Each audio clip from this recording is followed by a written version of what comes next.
All right, first week of February, and we're finally getting some more rain. This tin roof makes it sound a lot worse than it really is. But we're working on the Van Winkle and started to do a little bit of cleanup on the wiring, and one thing led to another. And we have just got to try to do some work to help this poor fuse box out. This is a constant problem, as anybody who owns one of these knows, and you can see that it's got issues. This is probably one of the better ones I've seen. I mean, there's some of these fuses that the contacts don't look totally gone, and there's a few that look like they've been underwater. So anyway, I've got to clean this up a little bit, otherwise it's going to be problems. We're kind of on a wiring kick anyway with making harnesses, and so we're not going to replace this harness here, not at this time. But we definitely don't want to have the Van Winkle van having any kind of issues that we can avoid. So we're going to clean up these connections. We pulled out the two X screws to access that, and had to pull the traffic hazard flasher out to access that point, and then remove one of these wire loom retainers right there, which goes in that hole right there. I wish I could get some more of those exact type of wire loom retainers, but they're hard to find. If anybody knows where to get those, please drop me a line. I'd appreciate it.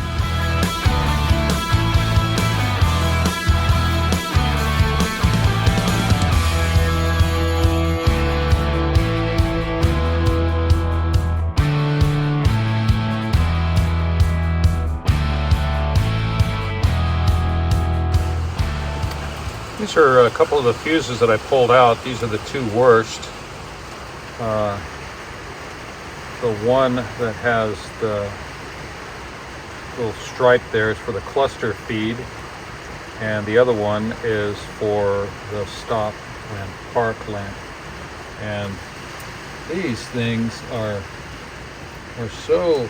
they were so corroded in there that I ended up breaking this one out. I broke the glass to try to get it out, but you can see how that's just rusted like from the inside there on that one. I don't understand that one. And the other thing that I'm just noticing is that fuse looks like, let me hold it straight, doesn't look like a fresh shiny piece of metal. Maybe it's because I broke the glass, I don't know. Anyway, we're going to try to replace all of these fuses, and if we don't have a replacement right now, we're going to put this one back in, one on the left, and then see if we can get some more at the auto parts store. It doesn't have to. These AGC style fuses, these glass fuses, are becoming increasingly more rare. You can't seemingly buy individual ones. You can buy sets sometimes, and yeah, look at that. So anyway, we're going to clean up these contacts on the fuse panel that contacted these fuses, and see if we can get at least to some bare metal. This is what the shop looks like on February 5th. And you see we've got the Van Winkle van in there, and we've got all of our extra junk up on these rolling shelves, which has really made a lot of difference on floor space. So put those where they're not going to get in the way. In this case, it's right in the middle of the shop. And I really wanted to show you what has happened to the front of the shop when you start getting into wiring harnesses. It started off with just one table. Now we've got, what, 4 tables? And this one corner piece is like a piece of plywood on a couple of sawhorses. So we've got All kinds of stuff. Right now we've got the third wiring harness pretty much ready to go. It's not completed yet. We're still doing some work on that fuse panel so that the fuses that service the ignition on components, like the wiper and the heater, are separated from the ones that have power all the time. And we've got more stuff coming in as far as equipment, tools, but mostly connectors and Packard 56 stuff, which is the stuff that they used on these vans. So anyway, that's what happens to your shop when you try to work on wiring harnesses and then decide you're going to make a few. We're still working on the Van Winkle fuse panel, trying to clean that up some. And I wanted to show you a few things that we're doing, and a few things about the second gen fuse panels. So this is another example of how bad they get. They're just crusty and obviously poor contacts. It's just not a good deal. But anyway, we broke a couple of the fuses trying to remove them. And as I understand, you're supposed to take advantage of that slot, get in underneath that fuse, and then pop them out. But what happened to me was there was so much corrosion on some of these that they stuck to the metal part of the fuse. So what I should have done is just push on that and push on that to kind of just break the contact on both sides before I pried them out. So there's no sense in breaking a fuse unless you're sure you've got another one, but it's just best to remove them like the right way. The other way I've seen is get my test light and make a little space either on the top or on the bottom, and then get the point and try to pop that thing out, boink, like that. I've seen a lot of these that are broken on the side, like somebody pried on it and stuff like that. There's no reason to break these up if you can help it. So the other thing is the back of these. Man, I tell you, this is just nuts how this gets like this. Just all rusted and corroded. This is the part you never see.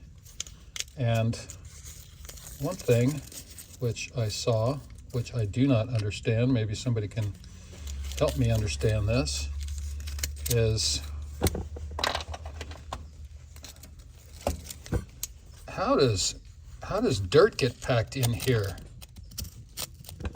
I mean, this is laying up against the firewall, and this is just packed in dirt. I don't get it. So anyway, so while we had the spare one, it was a good chance to experiment around with some of the things. One of them was trying to get these clips out of here and these fuse holders. So this is one that I pulled out. I tried this one first because it was just a single, and you can see that they've got these tabs on the side, right there and right there. Get a better look at that. So there you go. Yeah, see, and then it clips in on both sides. This is a little bit tougher to remove than just a single terminal, like a spade terminal or one of these female terminals that has the tab on it that you just have to bend back with a tool. So this one was pretty tough. What I did was I had a screwdriver that fit right into that space, and then just went ahead and gave it a twist and just forced those back. It's got kind of a spring to the steel, so it's not really that easy to do it, but I was able to get them out. Another thing is, let me see if I can get this to focus. Come on.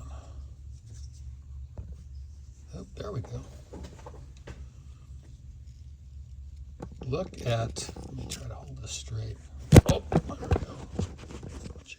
Almost lost the camera. Look at the corrosion on that wire and where it was crimped. I mean, the corrosion has gotten all the way through that wire, and this is just one bad connection here on top of another bad connection right there. I mean, that is just a recipe for high resistance and increased current flow. Then you get heat, and I guess maybe that's why they made that fuse block out of phenolic. So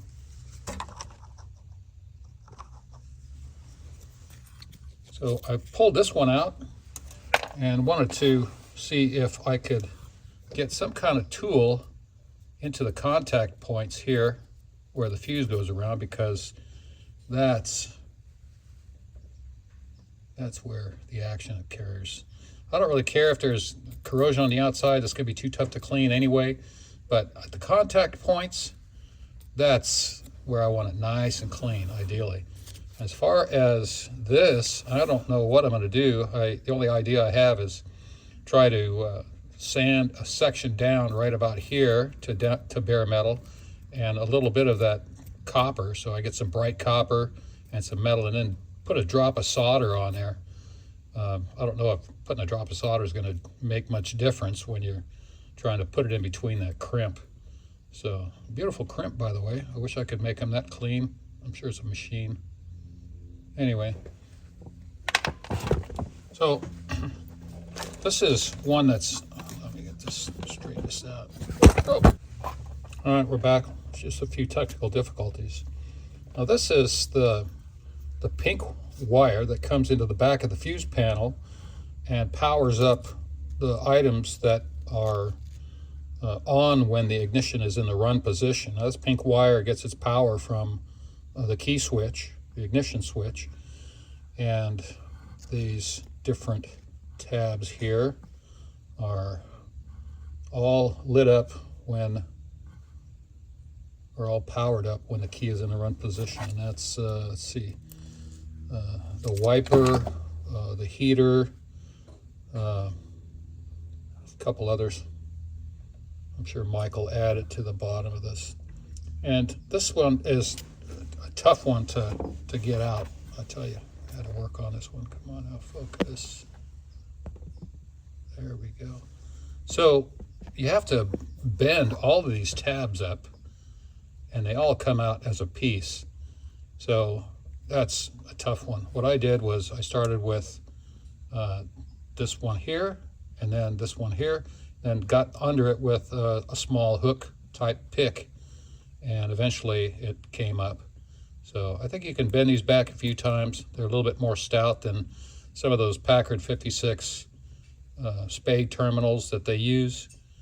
And once again, look at this corrosion. It's just crazy. You know, these rivets, you know, I have not had many of these out, but those seem nice and tight. I don't know what kind of corrosion is built up in between there. So I'm going to check it with an ohm meter to see what there is.